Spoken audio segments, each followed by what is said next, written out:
bienvenue à l'émission 10 minutes avec Pierre et Christine. Dans l'émission précédente, on a vu les mathématiques de Dieu, Eh oui. On a vu que c'était un Dieu extraordinaire, mais maintenant on va parler de la manifestation de la gloire de Dieu. Wow. Et bien sûr, cette manifestation est possible pour les enfants de Dieu. Et c'est ce que Paul dit dans Romains chapitre 8, verset 16. L'Esprit lui-même rend témoignage à notre esprit que nous sommes enfants de Dieu. Or, si nous sommes enfants, nous sommes aussi héritiers de Dieu et co-héritiers de Christ, si toutefois nous souffrons avec lui, afin d'être glorifiés avec lui. Et j'en profite de prendre ce texte-là pour parler d'Étienne, Ah oui. un des 7 diacres qui a reçu la mission de servir aux tables, et on sait que c'était un homme rempli de foi Et d'Esprit Saint. et d'Esprit Saint, n'est-ce pas? Et il ne faisait pas que servir aux tables, il accomplissait d'autres choses, et on le lit d'ailleurs dans Acte 6, verset 8. Étienne, qui était un homme plein de grâce et de puissance surnaturelle, a accompli de nombreux signes étonnants, de prodiges et des miracles puissants parmi le peuple. Alors, les signes, les prodiges et les miracles, la bonne nouvelle, c'est que c'est encore disponible Ah aujourd'hui. oui, tout à fait. C'est toujours pour nous aujourd'hui, et Jésus nous a promis ces choses. Amen. Et dans Jean 14, 12, il parle à nous qui croyons en lui, qui sommes nés de nouveau, qui avons accepté le Christ comme notre Sauveur et Seigneur. Il nous dit que nous pouvons faire les mêmes choses que lui. Oui, et il va plus loin. En vérité, je vous le dis, celui qui croit en moi fera aussi les œuvres que je fais, et il en fera de plus grandes parce que je m'en vais au Père. Et bien sûr, on connaît ce passage de Marc, chapitre 16, versets 17-18. « Voici les miracles qui accompagneront les apôtres, les pasteurs, les docteurs. » Tu peux m'arrêter si c'est pas juste.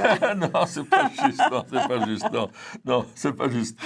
Ceux qui auront cru. Ah, mais c'est chacun de nous, ça. Ah, absolument. C'est chacun de vous qui nous écoutez. Si vous avez cru que Jésus-Christ est mort, qu'il est ressuscité, waouh, alors c'est pour vous. En mon nom, ils chasseront les démons, ils parleront de nouvelles langues, ils saisiront des serpents.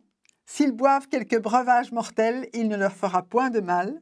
Ils imposeront les mains aux malades et les malades seront guéris. Et ça, c'est pour tous ceux qui croient. Amen, Wow. amen, amen. Il n'y a pas de limite.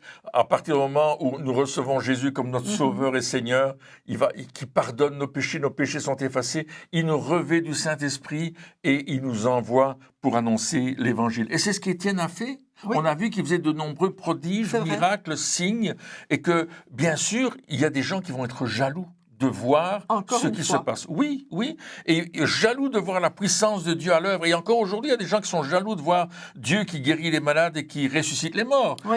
Et il va se passer quelque chose, et on voit ça dans Actes chapitre 6, verset 15. Oui. Tous les membres du Conseil suprême fixent leur regard sur Étienne, car sous leurs yeux, alors qu'il est accusé à tort, son visage resplendit comme celui d'un ange. Alors, ce qui est extraordinaire, c'est que le Sanhédrin, qui est érigé en tribunal, est en train d'accuser Étienne de parler contre Moïse. Cependant, ils oublient que Moïse, lorsqu'il est descendu du mont Sinaï, son visage était brillant de lumière, et c'est ce que nous dit Paul dans 2 Corinthiens 3, 7. Les fils d'Israël ne pouvaient fixer les regards sur le visage de Moïse à cause de la gloire de son visage. Il brillait. Oui, et ça nous est rapporté aussi Oui. dans Exode 34, verset 29. Moïse descendit de la montagne de Sinaï, ayant les 2 tables du témoignage dans sa main, en descendant de la montagne.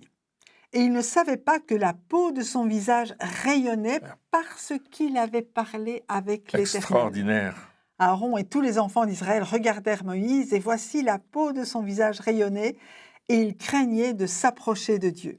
Et c'est exactement ce que ces hommes qui accusent Étienne vont voir sur le visage d'Étienne, mais sans réaliser. Oui, et ils vont accuser Étienne de parler contre Moïse, Oui. alors qu'il est comme Moïse. Wow. Son visage rayonnant, reflétant la gloire de Dieu. Et Seigneur. Paul va nous en parler dans 2 Corinthiens chapitre 3, verset 18, et il va dire que nous aussi, on peut refléter la gloire de Dieu. C'est extraordinaire, ce passage. Oui, nous tous qui, le visage découvert, contemplons comme dans un miroir la gloire du Seigneur, nous sommes transformés ou transfigurés en la même image, de gloire en gloire, comme par le Seigneur l'Esprit. Lorsque nous contemplons le Seigneur, lui-même nous transforme à son image. C'est merveilleux. Oui, extraordinaire. Mais Étienne ne fait pas que briller la gloire du Seigneur. Il va au chapitre 7 des Actes des Apôtres rappeler toute l'histoire d'Israël, depuis le début jusqu'à le moment où Jésus, le Messie, est venu. Et bien sûr, il est en train de leur rappeler leur origine. Et eux, ils sont fâchés contre lui parce qu'ils connaissent ces choses, ils savent de quoi il parle, ils voient que Étienne connaît bien les choses de Dieu et ils sont contre lui. Alors, dans Actes 7, 54, il est écrit... En entendant ces paroles, ils étaient furieux dans leur cœur et ils grinçaient des dents contre lui. Waouh! En fait, quand on entend la parole de Dieu, on voit qu'il y a deux réactions possibles. Ou bien on dit « Waouh, c'est merveilleux, oui Seigneur, j'accepte ». Ou bien non, ça je ne veux pas l'entendre, ça va contre ce que je crois, non, je ne veux pas. C'est ça. Et Étienne va continuer parce qu'il est dit au verset 55. Mais Étienne, rempli du Saint-Esprit et fixant les regards vers le ciel, vit la gloire de Dieu et Jésus debout à la droite de Dieu. Extraordinaire. Et il dit, voici, je vois les cieux ouverts et le Fils de l'homme debout à la droite de Dieu.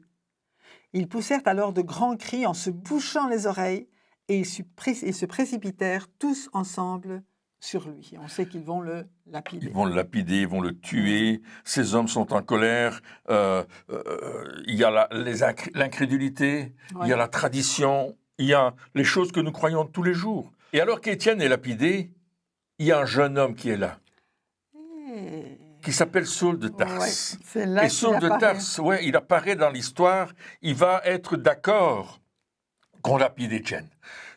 Saul de Tarse, c'est un homme qui est rempli de zèle pour Dieu et qui croit faire les bonnes choses, et il va donc approuver le meurtre d'Étienne. Mais nous savons par la suite que ce Saul de Tarse va devenir l'apôtre Paul. Oui.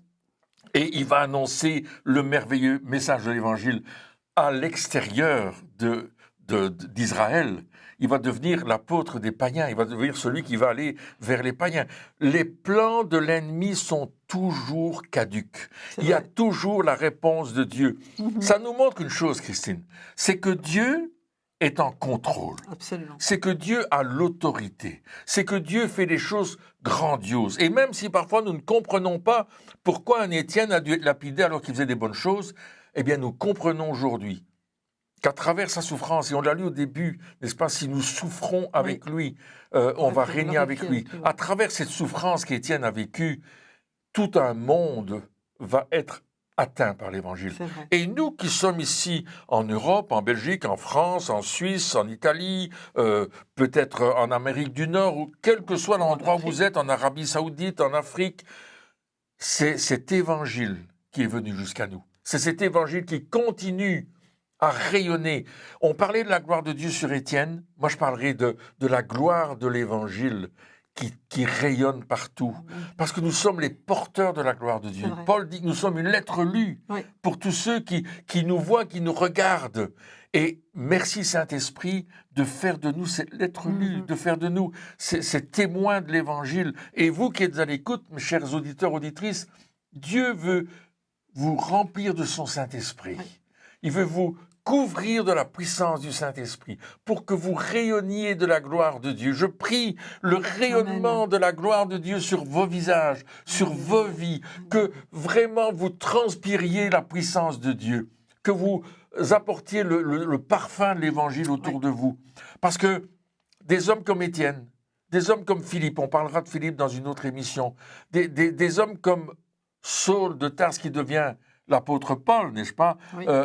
Ils ont apporté la puissance de Dieu partout, partout, partout. Et c'est ce que Dieu veut faire avec vous, avec nous, n'est-ce pas? Alors, Christine, je te demandais de prier pour terminer, mais tu as quelque chose à dire, alors dis-le. Oui, je voudrais simplement dire que ces hommes étaient juste des hommes ordinaires. Absolument, mais avec le Saint-Esprit qui les a rendus extraordinaires. Alléluia. Et c'est ce que le Saint-Esprit fait avec nous aussi. Tout seul, on est ordinaire. Mais avec le Saint-Esprit en nous, tout est possible. C'est ce qu'ils ont vraiment manifesté. Alors, c'est vrai qu'on voudrait prier ensemble et on dit, Seigneur, nous voulons vraiment te voir et te contempler comme Étienne pouvait te contempler, comme l'apôtre Paul t'a rencontré aussi, Seigneur, afin que nous soyons, nous aussi, transformés de gloire en gloire en la même image que Jésus. Seigneur, c'est notre cœur, c'est notre désir, c'est notre cœur aussi pour tous ceux qui nous écoutent, qui nous entendent, Seigneur, qui puissent avoir une telle rencontre avec toi, que toute leur vie est transformée et Alléluia. transfigurée de gloire en gloire, pour que ton nom seul soit glorifié et que l'Évangile puisse avancer encore et encore au nom de Jésus. Amen. Amen. Alors, merci d'avoir été à l'écoute. Au revoir. Et à bientôt.